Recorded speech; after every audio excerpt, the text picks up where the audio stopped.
Hi, everybody. This is Tamara Kelly, and we are live. It is October 22nd, 2025, and I hope you're all having a wonderful October, which, by the way, has apparently been like 3 days long. Like, what's happening, right? I don't know where the month has gone, but it's been an exciting month here at Moogly. We're getting things done. We've had a couple of family birthdays. That's always exciting. Um, and I get to leave tomorrow for my last big retreat of the year. I will be teaching this weekend in Minnesota at Big Raven Farms. You guys probably heard me talk about that quite a bit already this year. It's finally here. I'll be there this weekend. And then I will be home for the rest of the year, but I've got some fun online classes. So if you've signed up for the CGOA class, that one has sold out. So congratulations, you made it in. If not, we'll try and teach another one later. And then I am teaching also for Vogue in November for their online virtual. It's called Virtual Knitting Live, but I'll be teaching crochet, and there's some other crochet classes too. So definitely check that out if you're interested. I've got it linked in today's post. So hello, hello. Welcome, everybody. Hi, Julia and Molly and Shannon and Anna and everybody else who's watching. Thank you so much for joining me today. I hope, like I say, you're having a great day. Definitely a busy week around here, a busy month. Lots of packing to do tonight. But I wanted to sit and chat with all of you first. Take a moment and sort of revel in the calmness, our sane island here of crochet. So let's go ahead and get into it. We've got our latest crochet square. Of course, this one's by Mama's Two Hands, my good friend Andy Graves. And I missed two ends at the very end that I didn't weave in. I just realized as I'm holding it up, you can see them dangling down there at the bottom. But let me get my elbow around the microphone. There we go. Look at that. Isn't that beautiful? Such a great square. We start with, some people call it the linen stitch. Some people call it the moss stitch. Some people call it granite stitch. Lots of different names, but we've got kind of that thing going on here. And then these great V-stitch or rickrack edges. This is a really lovely square. As you can see, lots of color possibilities, lots of different versions of these that I've seen out. But a really fun square to play with for color. Great texture in here as well. I'll show you the back. Ignore those last two ends. I got to that last round and apparently I thought I was done. So here we are. This is what the back looks like. And that's the front. So you can see it's a very, very reversible square. And I think especially in two colors, you could get some really fun effects with this if you wanted to make a whole blanket out of this one. I know some people do. So lots and lots of fun ones. Hi, everybody. Hi, Ashley, my crochet story. Thanks for tuning in. Yes, so this is our latest square. That's 21, which means there are only 3 squares left. One of which I've personally already made, and it's fantastic. It's blocking now. You don't get to see it till the 30th. But yes, just 3 squares left. Absolutely amazing how fast this year has gone. Again, I know I say that every year, but I swear it also gets faster every year. Craziness, but we're already working on 2025, or excuse me, now 2026. My next step is to get the designers signed up. I've got to do that next. We've got the yarn picked out, but now we're working on the designers. So fingers crossed we'll have that all put together here very soon. What else? I have so many things on the table. I'm actually afraid of knocking stuff over, so I'm kind of trying to strategize how I pull things up here. So first things first, we had a brand new pattern out this week. That was the Perfect Point Cowl. It is a one skein pattern featuring Karen Macchiato cakes. Now, last week I did a review on the blog of a bunch of the different Karen cakes that are out this fall. Some names that we know, but new colorways, lots of fun stuff there. I also did a live YouTube review right here on YouTube with all these yarns in it. And then I had an extra skein of this one. So I turned it into the Perfect Point Cowl. And as you can see, when it's laid flat, it looks kind of crazy, right? Like this is the head opening. Bonkers, right? But when you put it on, what it does is it forces it into this really elegant and stylish and really genuinely effortless fold. So I'll show you here in a minute, but I wanted to show you it's worked flat and then it's seamed. And there will be a video tutorial for that coming, but we just fold in each side so that it makes a point. There's photos in the written pattern to show you exactly how that goes. And then it's just a really short seam, actually goes this direction along this side and then this side, and that's it. It's just a whip stitch right along the edge. You can kind of see it there in the orange. So super, super simple. The buttons, completely decorative. Leave them off if you want, put on other buttons.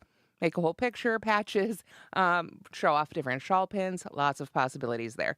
Like I say, purely decorative. I just thought they looked nice. So, like I say, after you make it and fold it and seam it, you're going to say, this looks crazy.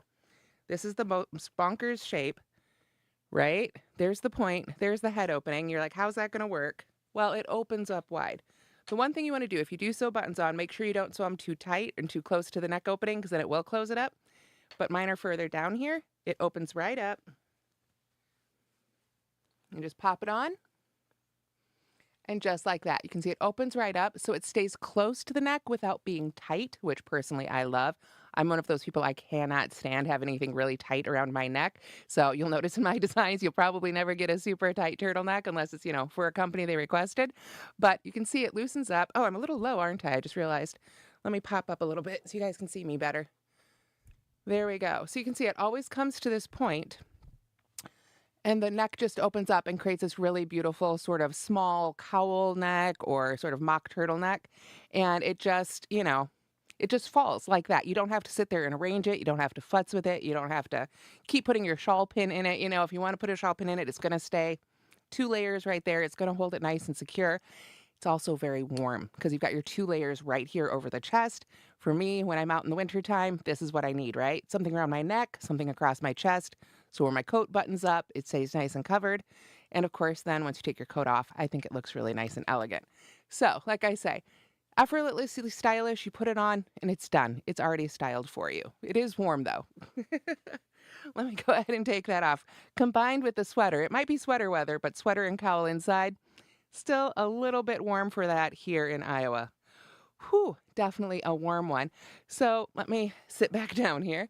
Like I said, for this one, I used 1 skein of the Karen macchiato cakes. There we go. Try and get it to stop glaring. There we are. Really gorgeous. This was the Atomic Aqua colorway. Of course, there's lots of other colorways, some great neutrals, more jewel tones if you're not into these brights. But this is one of those colorways that when I saw it in the skein, I was like, we'll see how it turns out. But the way it turns out once you stitch it up, I just love the way the colors lay, right? Isn't that pretty? And it's a very simple stitch pattern, double crochets and single crochets. So everybody can do it. Very, very simple pattern.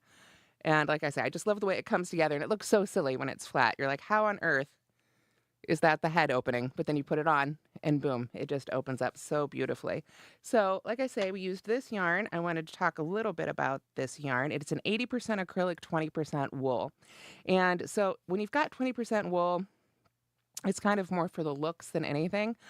So it's not going to overly affect like the lay of the project or anything. My point being, if you want to use one of the other Karen cakes or another yarn without wool content, if you're not a wool person, feel free. Shouldn't affect the pattern at all. You can really use whatever yarn you like. I used this one. It is a 5 bulky weight yarn. If you want to use a different weight yarn, you can kind of make it to the schematic, which is included, or the measurements for the piece rather. So I shouldn't say the schematic, but the laid flat measurements before you seam it, make it to that size. So you can play with the yarn color or yarn weight if you want to, but if you just make a bulky, you can use something without wool if you prefer. There's some other Karen cake bulkies that would work well that don't have the wool content if you're not a wool person. That said, it is only 20%, so as much as it doesn't affect the drape so much of the project, it's more for looks. It also isn't terribly scratchy. It's not a scratchy wool. So give it a feel. You might like it. Definitely check it out. All the Karen cakes right now, well, the specific, macchiato cakes and the seasonal ones are available exclusively at your local Michaels or at michaels.com. So can't get those on yourinspirations.com. You have to go to Michaels to get those. All right. Hi, Naya from Jamaica. Wow, thank you. I haven't been to Jamaica in so long. I'd love to go back. Hi, Julia. Oh, gosh. The link to the blog post goes to page not found. Jeff's working on it. Sorry about that. Thank you for letting us know. Let me tell you, some days I don't know if you guys heard about the Amazon Web Services outage earlier this week. We are very lucky it didn't affect too much of Moogly directly. In the past, when they've had an outage, it absolutely did. This one, like I say, we got very lucky, but I know a lot of other sites were down, and I feel like I'm hearing about run-on effects, some of the plugins and things. So fingers crossed, that'll get straightened out for everybody this week, but we're all fighting the technology this week. I'll put it this way. Thank you for letting us know, though. Like I say, he's working on it right now here to the side. Hi, Shannon. Oh, thank you so much. I'm glad you like those styles of cowls as well in my crochet story. Oh, thank you so much. Yeah, I know. Usually I'm down here in the basement. It's chilly, but I put on the batwing lace sweater today, and it's warm. The two combined got real warm real quick with all these lights on. All right, so that pattern is up free now on mooglyblog.com. There is a Ravelry PDF. The Etsy PDF will go up after I get the video tutorial up. If you guys have ever wondered, like, why does Hammer put up her patterns so weird? Um, because once they go up on Etsy, I can't update and send you a new PDF if I make any updates.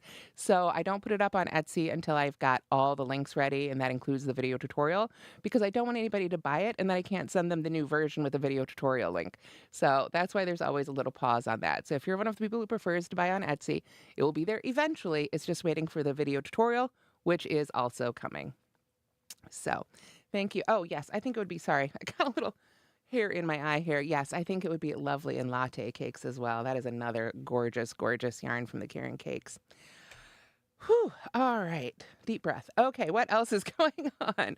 We have the Katya Flowers Forever blanket crochet along, and this has been definitely a joy. I've been working on here for 2 weeks now.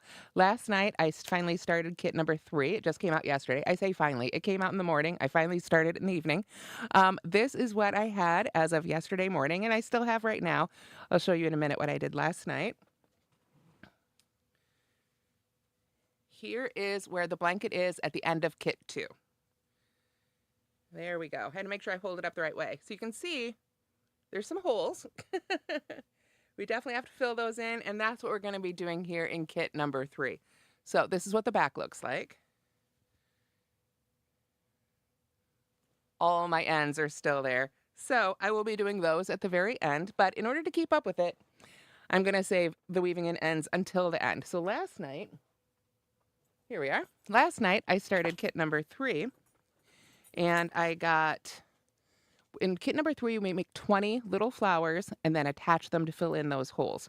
So I started making the little flowers, and they have a few rounds each. So I've got 2 rounds, the first 2 rounds done of the first 18 of them. So I've got a whole handful of these little guys, you can see.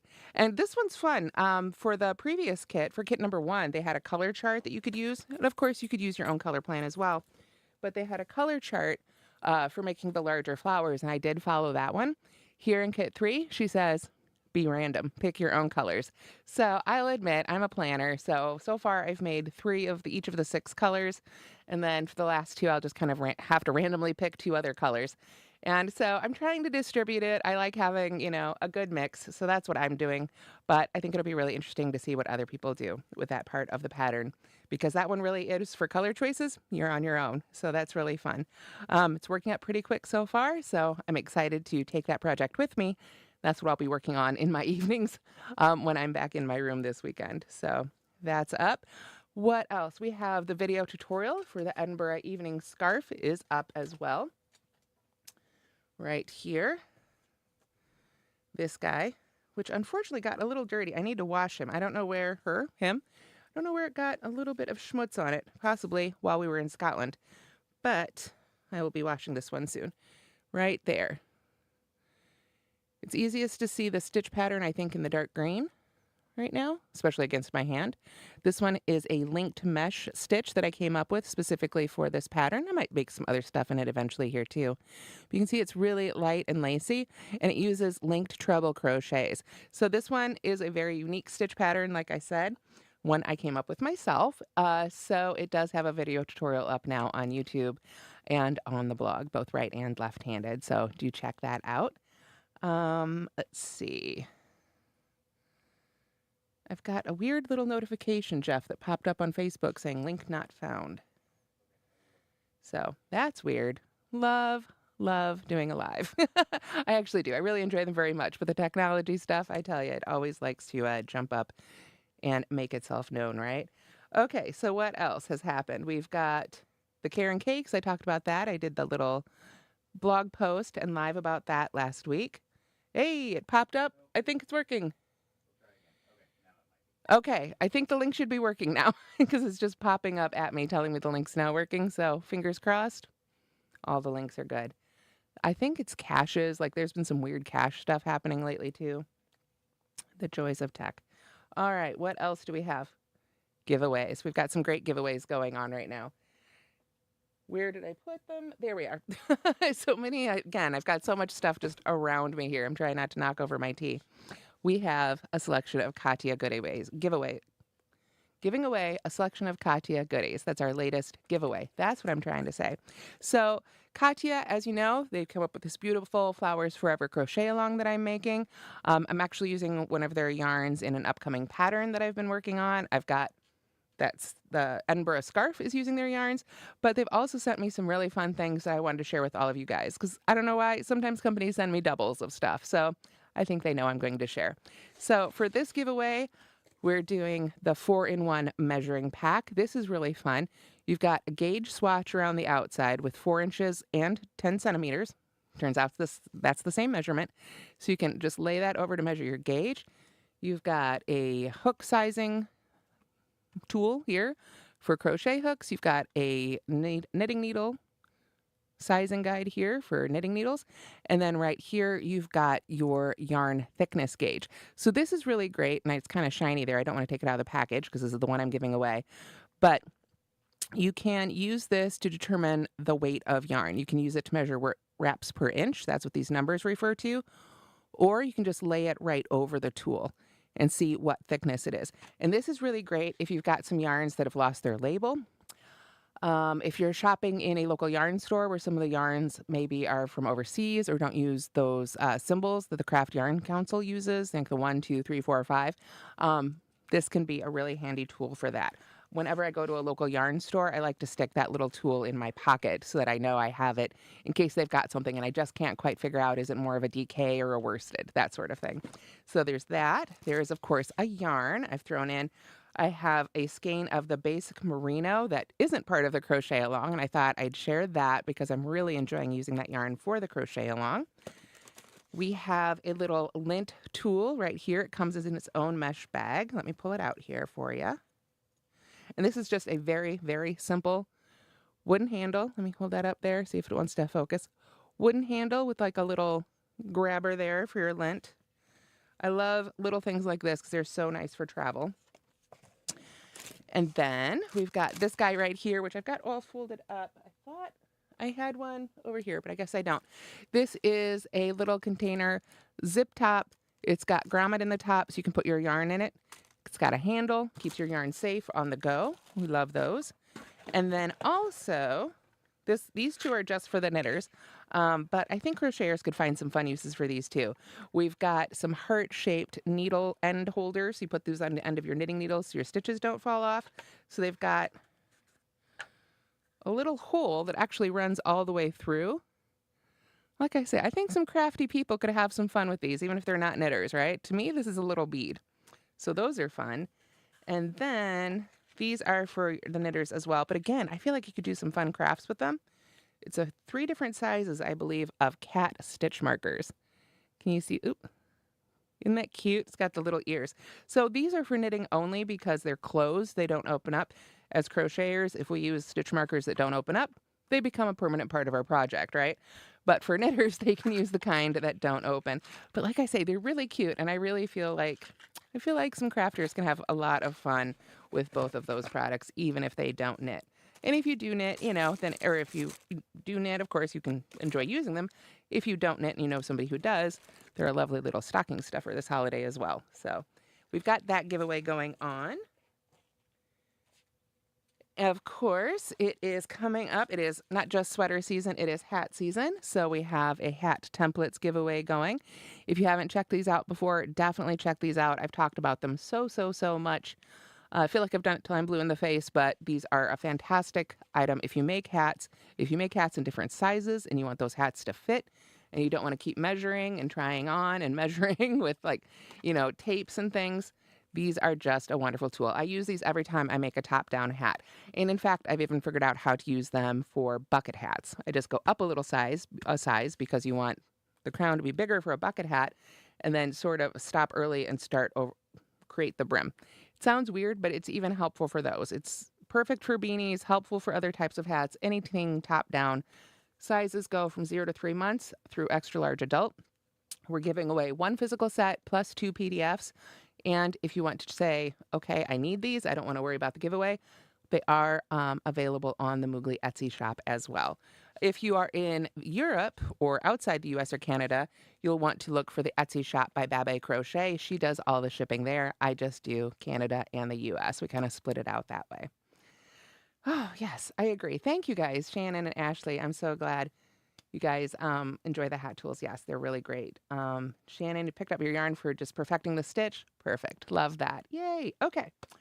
Let's see what else. We've got 2 more giveaways. We've got the Granny Stitch Blankets book giveaway. I don't have my copy of that book yet. We'll make sure it gets to the winner. For some reason, my particular copy got lost in the mail, so I did review it using the PDF copy. So that's also available on Kindle if that's what you prefer. That one does end very, very soon, so make sure you've entered that one if you wanted to. But I did get my copy of this guy, Crochet Snails and Mushroom Sprites by Megan Lapp. We have done a few of her books. She's got a whole series of them, and you can see them here in the back. I think they're in order. She started with Crochet Creatures, Crochet Impkins, and then Crochet Monsters. And now we've got Crochet Snails and Mushroom Sprites. As you can see, a very shiny book, makes it a little tricky. But if I hold it at this angle, you can see on the cover here just some of these creations. Super, super imaginative. Just creates a whole world. And if you've done Megan's books before, you may have noticed they're a little different. A lot of times it's not just one finished pattern, it's different parts you can put together. And you can kind of see that in this little guy right here. If you see, look at that white circle. It says Mushroom Sprite with arm style number 7, feet, leg style 10, body style 8. That means you're going to go through this book and pick the parts that you want to put together to create your little guy. So there's some lots of really helpful information up front you'll want to check out. Lots of examples showing the different ones you can put together throughout the book. And you can see it jumps right in then. Oop, there we go. Those are the different arm styles. So even down to the arms, heads, legs, bodies, mushroom caps, it's all in there. And that's just the mushroom part. It is a hefty tome. It's a thick book here. Let me see where about halfway through we get to the snails. And the snails are small, medium, large. And there's also accessories. So here's just a few of the giant snails, it looks like. Let me find some of the ones here towards the back where they start adding the accessories because it's just too fun. I want to find a nice big picture. There we go. Check that one out. Look at that. Big snail, big enough for the mushroom to ride it. He's got a little saddle blanket, a saddle, reins. You can see some more over there. So many fun options, just so imaginative. It says, jump into the cottage core collection full of snail steeds and mushroom riders. So amazing. Something about the double-headed mushroom really appeals to me, and oddly enough, a lot of other people too. People keep going on about it. I'll see if I can find a bigger picture of that guy, but just so imaginative. And actually, let me show you real quick. She really goes into step-by-step photos too. Isn't that great? So you're not just, reading this saying, I'm supposed to stick the what where and put that hook where and attach this to what part. She really, every page. Look at that. Talk about detailed. Just makes it as easy as she can. Now, I will say, and I mentioned this in the giveaway as well, that the instructions themselves are in sort of that abbreviated amigurumi style. But don't let that stop you. It is, here's a nice family photo. There we go. Isn't that cute with that two-headed one? Oop, there we are. Something about that guy just appeals to everybody. But you can see just so much imagination, so many great examples to help guide you and get you started, but just lots of fun. Her books are thick, her books are weighty, her books are detailed, and as you can see, tons of full-color photos to really help you with every step of the process. And another amazing one. If you've got her other books, you definitely want to add this one to your collection. So that one is, that giveaway is up now. Make sure you've entered that one as well. Oh, yes. Oh, Gerlinda, I'm so glad you like that one too. It is. All her stuff is gorgeous. She also, if you're not into the whole book thing, you just want to check out her stuff, Crafty Intentions. You can go to her Etsy, and definitely check out her stuff if you want to, just do a sample and not get the whole book. She's an amazing designer, obviously. So definitely check her stuff out. Alrighty, I'm going back to my list. I always print out our blog post of the day so I can make sure everything I'm talking about, of course, will be linked in today's blog post, or already should be. I'm just going down the list here to make sure I've hit everything. The Jimmy Beans wool, I don't think I have an update from last time. I've made the pieces. Do I have an update from last time? I'm trying to remember. I don't remember what I had done. Let's go ahead and do it because I don't remember what all I had done last time. What I have done so far this month, I haven't quite finished this month's kit, but I'm really, really close. And I believe we added these sections right here. Yes. This was our color for kit number 10 right here. So we added this section in sort of a waffle stitch section, and then we've got this section here. And this month, the last step, which I haven't done yet, we're going to start sewing pieces together. So I'm very excited. We've got so many pieces. We've got all the squares and different chunks of this blanket. I'm really excited to see it come together. I've done lots of crochet alongs. I'm doing lots of crochet alongs right now, obviously. And each one has its own sort of assembly plan, and I really love that. The Katia Flowers Forever one is join as you go. This one, we're going to have some seaming and probably some other interesting things too. We'll see what Lena's put together for us, but really fun, having a lot of fun with it. Again, can't believe there's only 2 months left. So feels like a crazy time of year. Everything's sort of wrapping up and gearing up at the same time, for sure. All right, well, that covers everything other than, it's not really so much a sneak peek today, more of a look back, but I thought with Halloween here right around the corner, next weekend, not this coming weekend, but next weekend, in case you didn't know, it's right away. It's like next Friday, I think. Go back and take a look at a few of the Moogly Halloween and fall patterns that are out there in case somebody hasn't seen them. So we've got, I'll just randomly start picking them up here. We have the Bat Squish. I think this may be one of the few times, Halloween is one of the few times I will crochet with black yarn, although I mostly wear black. I, my eyesight doesn't enjoy crocheting with it too much. But this is made with Bernat blanket, so it's nice and thick, which makes it a whole lot easier. You can see he's got 2 beady little eyes, but you can definitely dress him up if you like. And it is our Bat Squish for Halloween. One other squish, probably one of my favorite squishes I've ever done, is our Spooky Eyeball Squish right here. Also very Halloweeny, you can see with some random surface crochet veins back here, which you can totally leave off if they creep you out. I know not everybody likes that part, but we've got just a really fun eyeball right here. Again, made with Bernat blanket, so nice and easy. And I love using the microbead pillow ball, especially for this one, gives it such a great shape. And I love all the people who last year made a pair of them to freak out their spouses and significant others and family members with. That's awesome. So what else do we've got? We've got a couple more here. One more slightly spooky one. We've got the Halloween tentacle candy bowl, still walking around the house here, pulling this out every year to serve candy in. You can see it's got tentacles on the bottom and a bowl up top. It's double thickness. So now it is yarn, so you can, push it over. You can see it does want to stand up. So especially on a flat surface, not just on my hand, this really does stand up beautifully and holds a significant amount of candy. And then, well, I'll hold on to this one for a sec. Let me show you this one first. This was the Bubbling Cauldron with glowing lid, I believe was the full name for it, that I came up with. I think this was just last year. It's got that red heart glow in the dark lid to it, just a cute little cauldron. This base was made, again, black yarn. I was very brave. But I believe it was Red Heart Super Saver held tripled.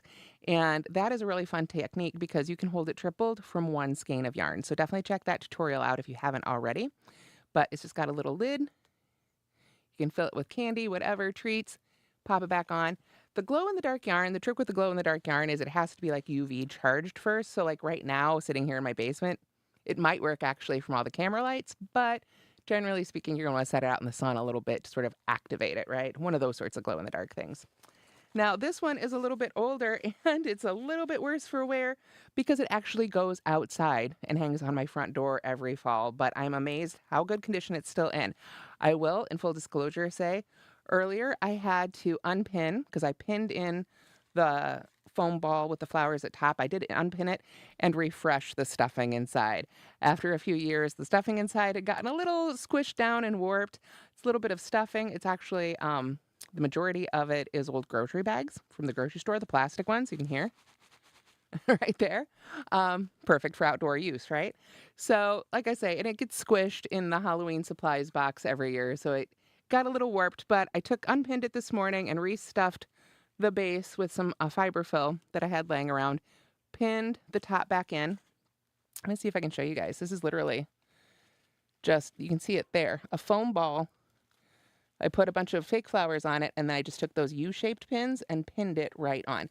And I like doing that because then, like I say, after a few years, if it got a little wonky, if I need to pull it out and maybe reblock this or wash it, I can do that no problem.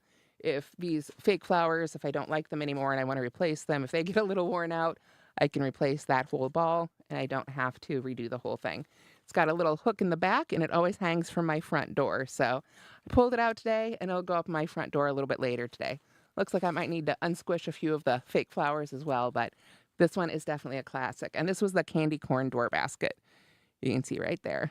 So sort of a candy corn look. You can mix it up, use different colors if you like. Oh, thank you so much. Julia says the bat squish is her favorite. Oh, and it's in your living room, Gerlinda. Thank you so much. And Molly, oh, thank you guys so much. Yeah, it's a lot of fun. I think that's all the ones I have still with me. At one point, I made a really tall basket that also looks like a monster. Oh gosh, Halloween tentacle candy bucket maybe. But I don't know where that one is. I think that one might have walked off with one of the kids or maybe a niece or a nephew at some point. I can't seem to find that one around the house, but the rest of these are still around kicking. And of course, now's the time to decorate or get started on those projects if you haven't yet. So that's my Halloween review of the different patterns. We've got links to all of those in today's post as well. So, oh, and the ghost squish. Oh my gosh, Julia, how did I miss the ghost squish? I will have to, it's up there. I will have to add that to the list. The ghost. I wrote down Julia. I'm not adding you to the list, Julia. Sorry. Ghost squish. I knew I had something else and I just couldn't remember what it was. So the ghost squish as well. Don't forget that guy. Lots of fun things for Halloween. And I hope that you have some fun plans for Halloween, whether it's sitting and crocheting or handing out candy or going out for the evening. It's, always fun when it lands on a Friday, right? Or at least that's the hope. So thank you guys so much for joining me today. We've been together here for a minute, so I should probably let you go so I can start getting ready for my travels tomorrow. But we'll be back here in just a couple weeks with another live. I believe the first week of November, which will be right before my birthday, so that's fun. And that is about it. I think that's all I've got to talk about today. So I hope you have a wonderful rest of your day, rest of your week, rest of your month. More things to come on Moogly, of course. We've got more squares to come, more free patterns, more fun stuff, some more charity stuff coming up soon. So keep an eye out for that. And yeah, I'll talk to you all again and have a great day, everybody. Bye-bye.